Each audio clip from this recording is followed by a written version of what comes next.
My name is Sandy Adomaitis, the social media director for the Page International Screenwriting Awards, and your host for the Writers Hangout, a podcast that celebrates the many stages of writing, from inspiration to the first draft, revising, getting a project made, and everything in between.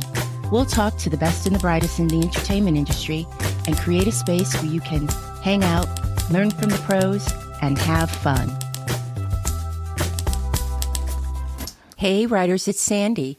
This week will be a quick hit, and I hope to share what I've been doing all week with you soon.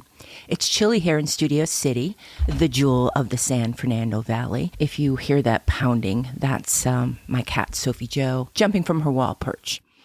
I have sweats on, and I know it's a joke that people who live in Southern California put on winter clothes at the end of fire season, but it is true.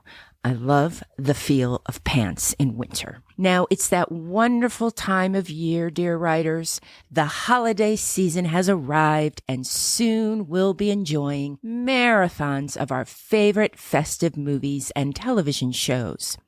Writers, why do you think Hollywood releases major motion pictures in the summer or around Thanksgiving time? Simple. Follow the money. Follow the money is a catchphrase popularized by the 1976 All the President's Men. It suggests that political corruption can be exposed by examining money transfers between parties. Studios mainly set release dates according to when most likely people will attend a movie. It's not rocket science, people. Don't let them fool you. Look, we followed the money and we figured it out. I think Woodward and Bernstein, the two iconic journalists on whom All the President's Men was based, would be proud of us. Kids, see the movie. This leads me to the big movie released this weekend, Red One, starring Dwayne Johnson, The Rock, and Chris Evans.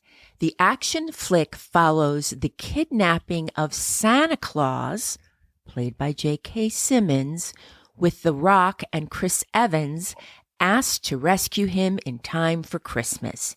It had an enormous $250 million budget and was released in theaters on November 15th for domestic audiences. In all the articles I read for my research, not one mentioned the writer, Chris Morgan.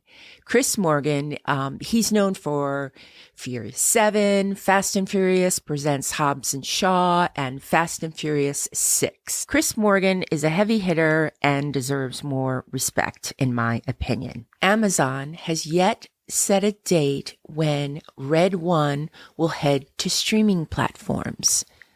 I'm thinking Christmas Day. I think that would be a nice Christmas present from Amazon. Sophie Jo, get Amazon's Jennifer Sulky on the line. I think she'll take my call this time. When watching the trailer for Red One, I got what I call the movie ick. I came up with that term, movie ick.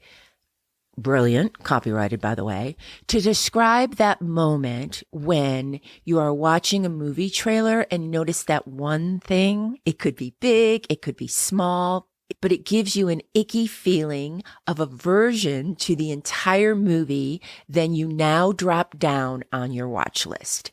By the way, writers, do you have watch lists on your apps? I don't.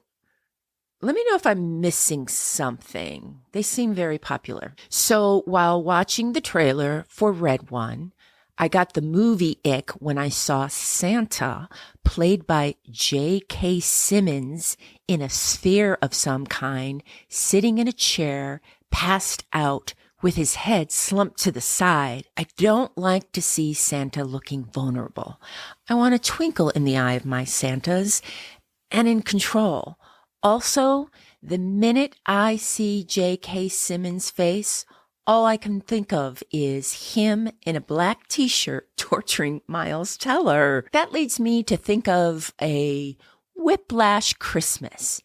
And then I had to come up with the trailer, and now you have to listen to me doing that trailer.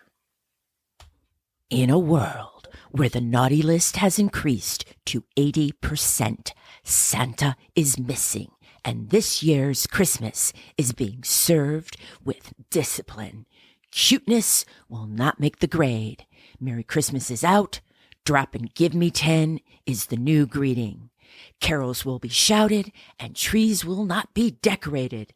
Santa is making a list that you do not want to be on. Forget ho, ho, ho, and get used to no, no, no, until you get it right. One more time on the sleigh bells. Hold, do not rush. Well, writers, Red One is getting a cold shoulder on its opening weekend, according to Deadline. It looks like $30 million will be its take in its opening weekend. It cost $200 million to make. Joker, fully a dur, party of two. According to Variety, Red One made $10.9 million from 4,032 theaters across opening day. That is a lump of coal in Amazon's stocking. Word on Hollywood Boulevard is Amazon doesn't care if it's associated with lukewarm movies because streaming is where it's at. Red One is predicted to do great on Amazon Prime. Remember, writers, always follow the money. Now, do you believe they don't care about the rep in Hollywood, that Amazon doesn't want to open up Variety and see that their movie was number one for the weekend? If we follow the money, I say that's a yes. I do know when I was a baby in Hollywood and I was around these guys, they cared. And I say guys, unfortunately, because back when I was a baby, they were mostly guys. Shirley Lansing, mother, of course, was around. So I feel, yes, they do care. But if you put non-creative money people in charge, yeah, I think they just want to follow the money. Does Red One have legs? Writers, the phrase have legs is often used to describe content that continues to generate engagement after its initial release. Unfortunately for Red One, coming in hot right behind it is, oh, this hurts, Wicked, Ridley Scott's Gladiator 2, and Mona 2 arriving ahead of Thanksgiving. It does not seem likely that Red One will beat those highly anticipated films. Not a jolly result. By the way, does Wicked have a marketing budget the size of the sun circling around a flying house? You cannot go online, watch TV, or take a walk without Wicked in your face. Are you going to see Wicked? I saw Wicked on stage at the Hollywood Pantages Theater on Hollywood Boulevard. I loved it. But since the pandemic, I've only seen one movie in the theater, Barbie. And I went because it was an event for me and my friend. Here's what I'm thinking would have to happen for me to go out in the world to see Wicked. 1, somebody picks me up and drives. 2, it's free and we have some sort of passes. 3, a free screening at the Writers Guild will pass, or any guild will pass, but I'm not thrilled with the lack of popcorn and snacks. 4, the parking is easy, but I will forego that if someone else drives. 5, and the last of my needs is we eat. Of course, this brings up the question of whether to eat before or after the movie. For me, it depends on the time frame. Okay. How did One Red come to be? To help me explain, my dear writers, I'm going to read part of an article from Variety by J. Kim Murphy. Red One was conceived by Hiram Garcia, president of production at Seven Bucks Productions. The company Dwayne Johnson co-created and founded with Danny Garcia. I'm going to interrupt already to explain. When you are the head of production, like Hiram Garcia is, you can say something as simple as, I have this great idea for a movie. What if Santa Claus got kidnapped and Christmas is in danger of not happening. Boom. A list of writers is made. They're brought in to pitch their take on the movie. Hiram and his development team, plus Dwayne, trust me, pick the one they want. The writer is hired and the development process begins. Some version of that happened.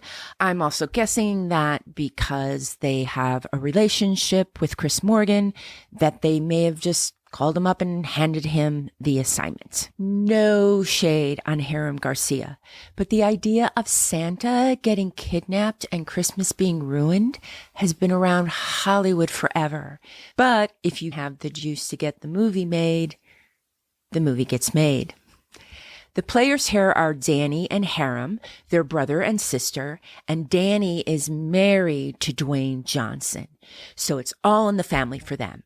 Now, writers, I tell you this because one way or something that can really help you to break into the industry is to know who buys what kind of material and what they are looking for. Some other things that Johnson's company has done: Jungle Cruise, the Jumanji movie franchise, Skyscraper, and NBC's Young Rock and the Titan Games.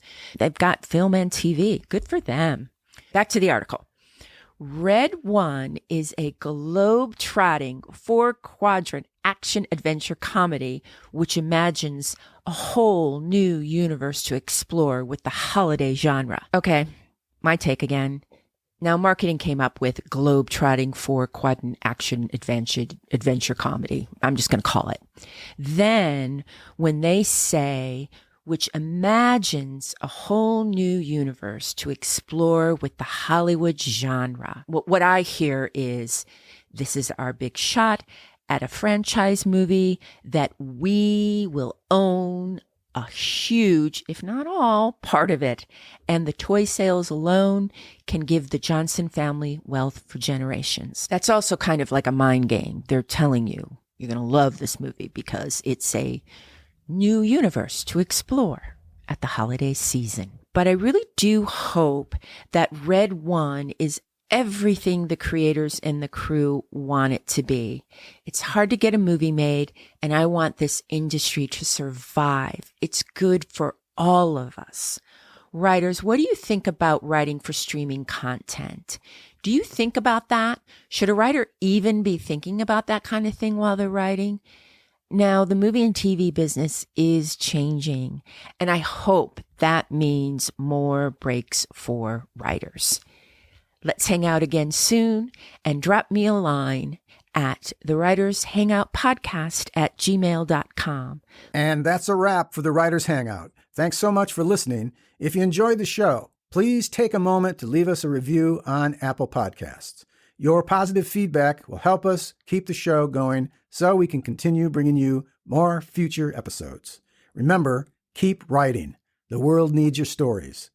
The Writers Hangout is sponsored by the Page International Screenwriting Awards with executive producer Kristin Overn, producers Sandy Adomaitis, and myself, Terry Sampson.